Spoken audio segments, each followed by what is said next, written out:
It's personal between me and you, and I'm going to do you some serious harm, you big stiff idiot. The untouchable True School Sports Empire proudly presents something the boxing games are missing. Hey, what's going on? It's your boy BT, and I came here to talk some boxing with the thousands of True School Sports subscribers. Now, this is the official post-fight review for Tszyu versus Brian Mendoza, and your result of the fight is a Tszyu unanimous decision, a clear decision, and yeah, hell of a fight, man. I wasn't correct about the fight. I wanted Brian to win. He didn't get it done, unfortunately. But let's talk about it, because now I think it's really time to celebrate Tszyu. Like, the guy has really, in a major way, matured as a fighter. I mean, I remember so clearly going live for the Takashi Inoue fight, and he didn't look that good in that fight. And a lot of people question if Tszyu would even make it to become a high-level contender, let alone where he's at now, right? And Charlo being scared of him, because you only take a fight and act the way he's acted with Tszyu if you're scared of him. Charlo being scared of him has been a big blessing in disguise, because he's been able to take more fights, get more match fit, become stronger in the division. And he's one of the most active top-level fighters in boxing today. And as the old saying goes, activity matters. And, it showed once again in this fight, Brian Mendoza. I mean, early on in the fight, I thought Brian Mendoza was doing an amazing job in the first 4 rounds of feinting feinting Tszyu, countering Tszyu, just keeping him off balance. He did a great job. And then I feel like Tszyu downloaded the information, as they say, and with each passing round, he got his timing down. The way I saw it was, I thought Brian won for the first 6 rounds, but I thought from round 7 on, it was all Tszyu. He hit Brian Mendoza like a truck in a lot of these rounds. And a couple of these rounds could have been 10-8 rounds. A couple of these rounds could have been 10-8 rounds. Great uppercuts.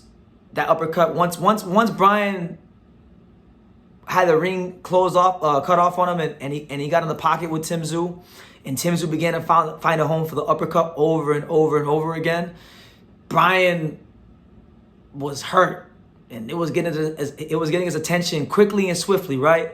But the other impressive thing about the fight, while Tszyu is impressive, and I think Tszyu might have a claim to be the best 154-pounder in the world at this moment in time, what's equally impressive is that Brian Mendoza got hit with some devastating shots. I mean, I don't think there's another 54-pounder in the world that could have taken some of these shots Brian was getting hit with and still kept, fighting. Tim was getting full extension on straight right hands, hitting his ass, left hooks, uppercuts. I mean, and Brian just wouldn't go down. Brian gave every last ounce and fiber of his being to try to win this fight tonight. He just wasn't as good as Tszyu, and that's just the reality, right? But what I can say is this: I don't think that's a slight on Brian Mendoza.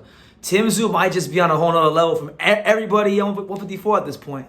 We won't know until Charlo finds his balls and fights him. But I'm just saying, Tszyu might be the best. He might be in a league of his own. So there's no shame in that. But I definitely think with more experience, Brian Mendoza is going to be around. I think Brian Mendoza is still going to make some noise and beat some top guys in the 154 division. It just wasn't his night tonight, and that's okay, because this was only his first 12-round fight. And he did pretty good for his first 12-round fight against a guy like Tszyu. So I ain't mad at that.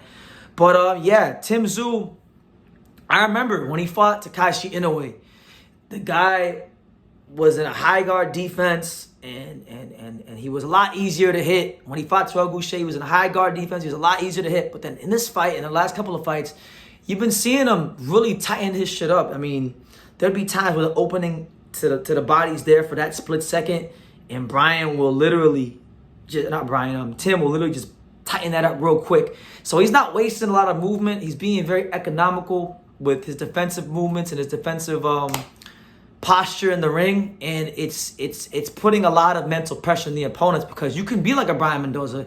You can box for 4.5 rounds. Great. But can you sustain that pace throughout the fight? And it's very difficult. It's a tough ask because he makes you fight when you don't want to fight, right? So just growth. I mean, if there's a fighter that's grown in the last 2 years, I would definitely say Tszyu is boxing's most improved fighter at the world level in the last 2 years, because even me, I'm a big Tszyu fan. I know a lot of people on the live, they don't think I am because they're like, oh, you underestimated Tszyu, whatever. But I am a big Tszyu fan. And even me, like when he was fighting, what was it, Takashi Inoue, Dennis Hogan, and these kind of guys, and Goucher, I have my questions about Tszyu. And he's answered all of them. Like the way you answer critics is basically just be like Tszyu. Fight often against good, credible opposition and make the improvements necessary to show the world that you are what you say you are. So it's his night again.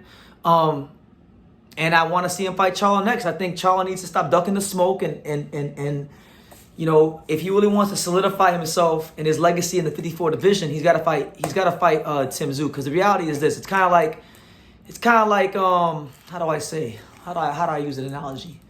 Like Jermell Charlo was the main drug dealer on the block, but he got a little bit lax, and a new drug dealer came on the block and they stole his whole territory and took all his customers, right? And now someone's eating off of his territory, and he can't let that happen. He can't let nobody eat off his territory. So he got to fight Tszyu to see who really runs the block. And hopefully it happens soon. Hopefully it's a big fight that they can make it MGM Grand, and the Aussies can come, the Australians can come, and it can be a great event for boxing because we need that fight. But you know, shout out to Tszyu. As far as Brian Mendoza is concerned, Brian Mendoza I think will be back, and I'm hoping they give him a softer touch, because this dude fought Fundora, and he fought Fundora, and he fought Tszyu back to back. So if there's anybody in boxing at the world level who deserves a soft touch in the next fight, it's definitely Brian Mendoza. But nonetheless, you guys take care. Let me know what you think. Were you impressed by the Tszyu performance? Were you underwhelmed? Where do you think he goes from here? How do you think he matches up with Charlo? And same goes to Brian Mendoza. Who do you want to see Brian Mendoza in there with next? I just hope it's not somebody in the top 15. Just give him a cherry. He's earned a cherry. Fundora and Tszyu back to back. You've earned a cherry. So yeah, on that note, you guys take care. Like I say in every single one of these videos, you can love me or you can hate me, but I'm just a kid from dang it. So until next time, take care. Thank you for watching another video on the untouchable True School Sports Empire. For more great boxing content just like this video, click right here and make sure you subscribe. Much love from sunny South Florida.